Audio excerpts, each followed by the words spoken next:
बैठक थी।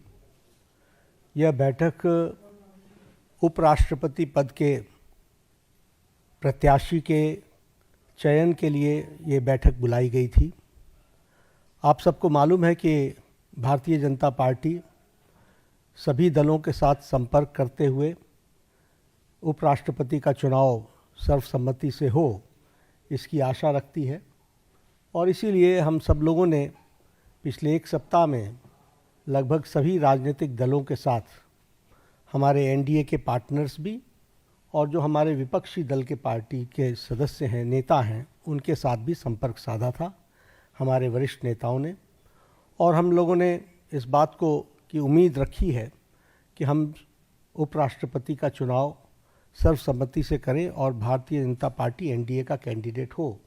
इस बात को उनके साथ स्पष्ट करते हुए हम लोगों ने बात को रखा। हमारे जो विपक्षी दल हैं उन्होंने कहा कि कैंडिडेट के पता चलने के पश्चात हम तय करेंगे हमारा समर्थन रहेगा या नहीं।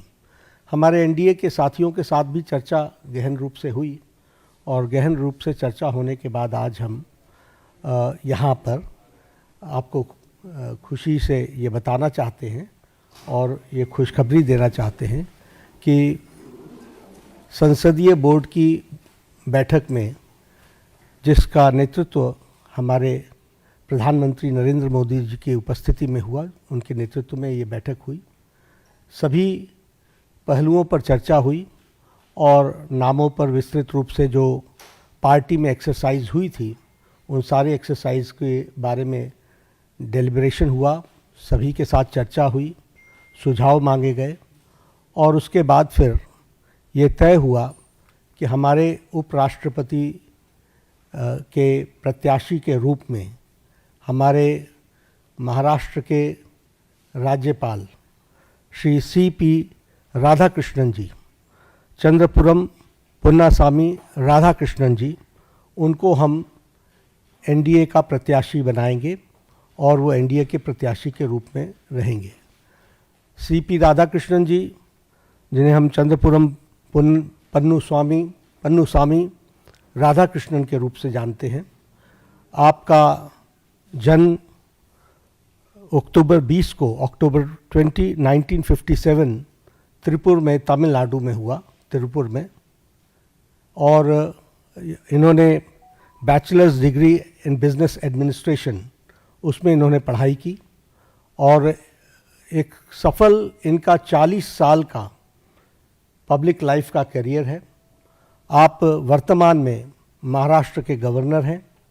इससे पहले आप झारखंड के गवर्नर रहे, राज्यपाल रहे और साथ में आपके पास राष्ट्रपति महोदया के माध्यम से तेलंगाना का और हमारे पुडुचेरी की लेफ्टिनेंट गवर्नर और तेलंगाना के गवर्नर के रूप में भी आपके पास चार्ज रहा और वर्तमान में आप महाराष्ट्र के गवर्नर के रूप में काम कर रहे हैं।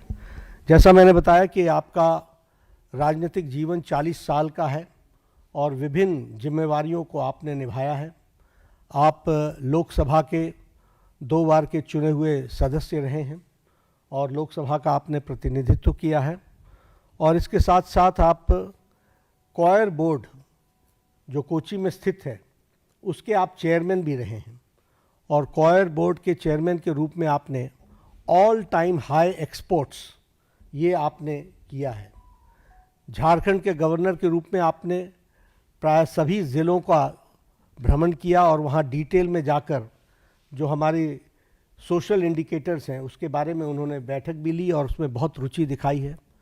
महाराष्ट्र के राज्यपाल के रूप में भी आप एक्टिवली हमारे जो सोशल सेक्टर के जुड़े हुए विषय हैं उनके बारे में आपने खुद मॉनिटरिंग करके और उसके सारी चीज़ों को आगे ठीक ढंग से आगे बढ़े, उसमें उन्होंने विशेष करके काम किया है। मैं व्यक्तिगत रूप में बोल सकता हूं कि ट्यूबरक्लोसिस एलिमिनेशन में उनका बहुत बड़ा योगदान है। उन्होंने झारखंड में भी इसमें बहुत अच्छा काम किया था, पुडुचेरी में भी काम किया था और उन्होंने इस बारे में यहाँ महाराष्ट्र में भी बहुत अच्छा काम किया है। He is widely travelled, approximately more than 24 countries he has visited on various capacities। तो इसलिए और तमिलनाडु में ऑल अक्रॉस पार्टी लाइन उनकी एक अपनी सामाजिक जीवन की छवि है.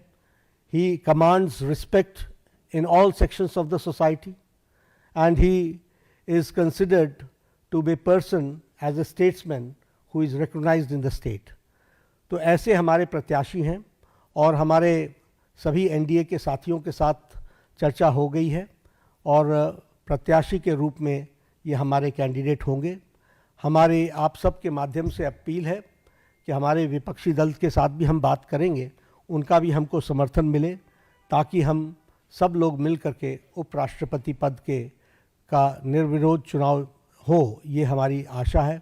उनके साथ हमने जैसा पहले कहा कि हम संपर्क में रहे हैं, हमने उनको पहले भी संपर्क किया है हमारे वरिष्ठ नेताओं ने, और अभी भी हम उनके साथ संपर्क में रहेंगे और हमारे एनडीए के सभी साथियों ने समर्थन दिया है. तो पुनः सीपी राधाकृष्णन जी हमारे एनडीए के उपराष्ट्रपति वाइस प्रेसिडेंट के कैंडिडेट हैं. आप सब के माध्यम से सभी हमारे सांसदों से अपील है कि उनका समर्थन सीपी राधाकृष्णन जी को मिले. आप सभी साथियों का बहुत बहुत धन्यवाद.